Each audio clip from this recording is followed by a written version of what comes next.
Bago tayo magsimula, ipopromote ko lang ang Mystic Queen Power Bracelet. So para sa mga naghahanap ng Evil Eye Bracelets, available na po ang dalawang klase ng Evil Eye Bracelet sa ating shop. So meron tayong Selenite Evil Eye at Obsidian Evil Eye Bracelet. So parehas lang merong protection and cleansing properties. Ang kaibahan nga lang is ang selenite is nagre-recharge rin siya ng mga crystals and semi-precious stones na kasama niya. So pwedeng isuot nyo to alongside with other bracelets and i-recharge din niya yon. Ayan. And marami rin tayong iba pang mga bracelets dito for protection and also for healing, attraction ng money, love, and prosperity. Ayan. So, lahat po yan nasa aking online shop. Pakicheck nyo na lang po. Lahat ng link ay nasa description. Happy shopping! Pisces, hi! Welcome to Mystic Queen PH at ito ay isang astrology reading for you. Meron tayong full moon in Pisces ngayong August 31, 2023 at 9:35 a.m. Philippine Standard Time. So if you are living outside of the Philippines, i-check nyo na lang kung kailan yung eksaktong oras at araw ng full moon sa inyong lugar. This is a very powerful full moon dahil hindi lang to basta full moon. Isa rin tong super moon at blue moon. So super moon dahil mas malapit siya sa Earth kaya mas malaki siyang tignan. Blue moon dahil hindi madalas mangyari ang pagkakaroon ng dalawang full moons sa isang buwan na meron ngayon yung August. So nagkaroon tayo ng full moon in Aquarius noong August 2 at ngayon namang August 31 full moon in Pisces. Ang pinaka-theme ng full moon in Pisces is to release tension, to offer forgiveness, and to let go. Since ang moon will conjunct Saturn in the sign of Pisces, maaring magkaroon ng tension sa mga limitasyon na mga sitwasyon na kinabibilangan natin. So imagine yung frustration ninyo dyan. So the sun is also in Virgo, which is opposing the moon in Pisces. Kaya yung creativity, yung mga dreams, emotions natin, ginaground yan ng energy ng sun in Virgo, which is being analytical and structured. So Saturn is also giving us lessons on how to handle responsibilities at yung mga consequences ng mga actions natin in the past. Pisces is the last sign of the zodiac, kaya its energy is to release and to surrender. And then Mercury is also in retrograde in the sign of Virgo, kaya maaring may mga misunderstanding, miscommunication that will lead to endings.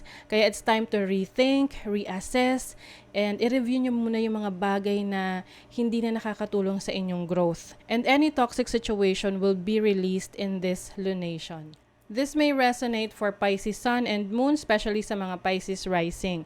So, ang full moon ay mangyayari sa inyong first house, which is about yourself, your identity, your outward appearance, physical appearance mo, and yung pananaw mo sa buhay. So, you may feel highly emotional during this time, lalo na at merong opposition yan sa iyong 7th house of relationship. So, maaring magkaroon ng conflict with your loved ones or yung romantic partner mo, and if you are in a business, pwedeng magkaroon ng miscommunication with your business partners or anyone na very close to you.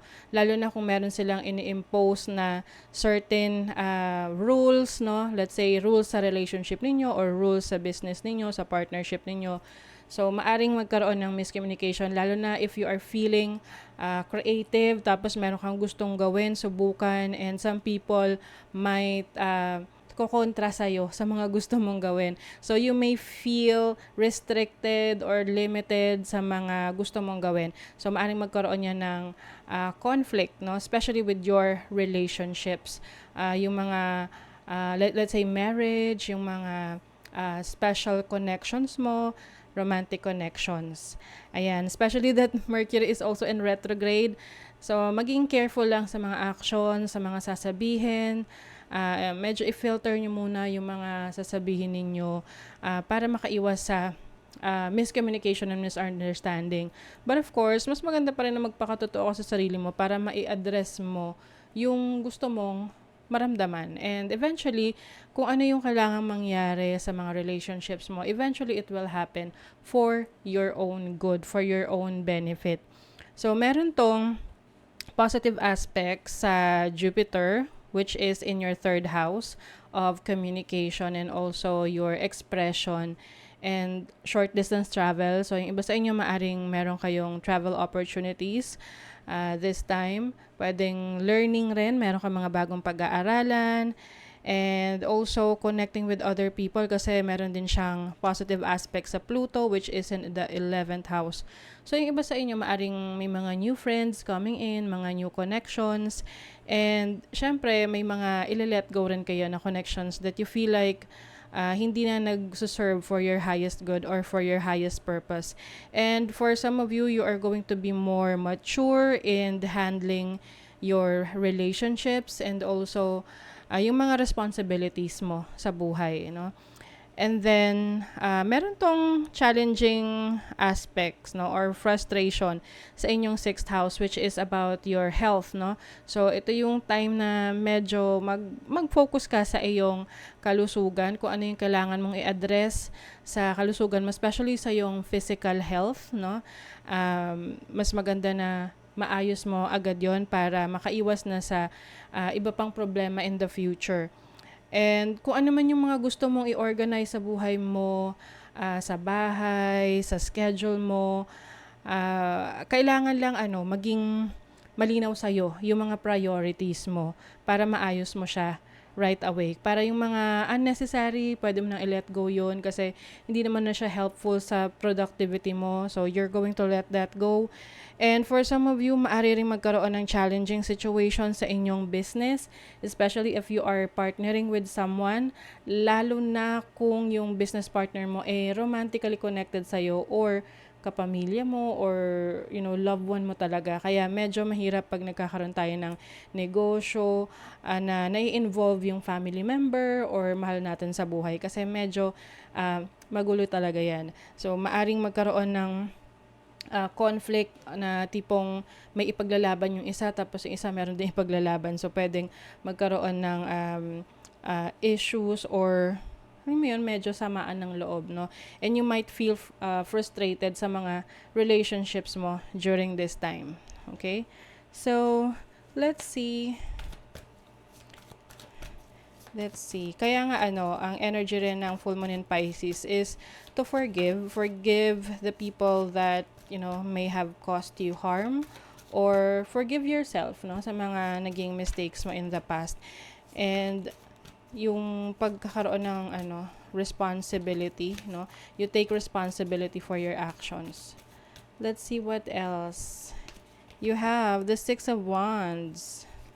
You have the Magician and the Seven of Swords. Oh. Okay.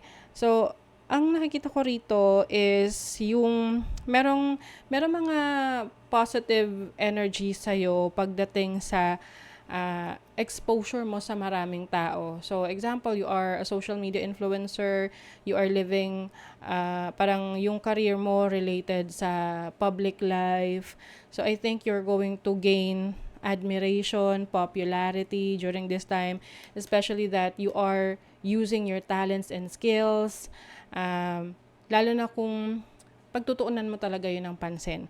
Just be very careful sa mga intentions ng ibang tao that will try to manipulate you or will try to take advantage of you. Okay? So, mas maganda lang na yung keep your circle small, no? Yung mga taong pinagkakatiwalaan mo para makaiwas ka sa mga issues na kinasasangkutan ng ibang mga taong merong hindi magandang intention sa'yo.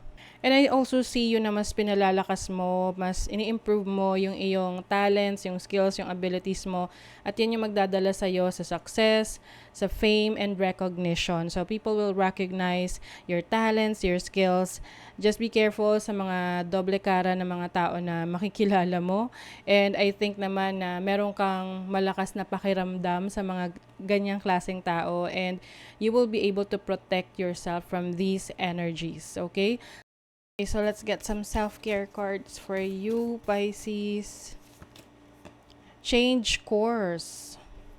A closed door is an invitation from life to move in an even better direction. It's time to change course. Ayan. So, yung iba sa inyo maaring may magbabago sa landas na tatahakin nyo. This can be sa career ninyo, sa trabaho ninyo, sa mga plano nyo pa, no? Even sa relationships. Ayan. And then, let's see. Maaring maraming options ngayon na available para sa inyo. Kaya mas meron kayong pagpipilian kung ano yung iti-take ninyo. Authenticity. Live life for you, not the audience in your head. Ayan, napaka-Pisces energy rin to kasi the thoughts in your head, the audience in your head.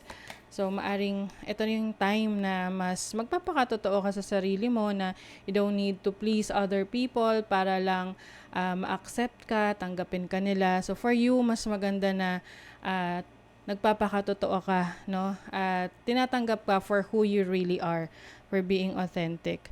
So, that is your reading, Pisces. Kung nagustuhan nyo to, naka-resonate kayo, mag-comment kayo dyan, like, share, subscribe para lagi kayong updated sa ating mga readings. Thank you so much, Pisces. See you again.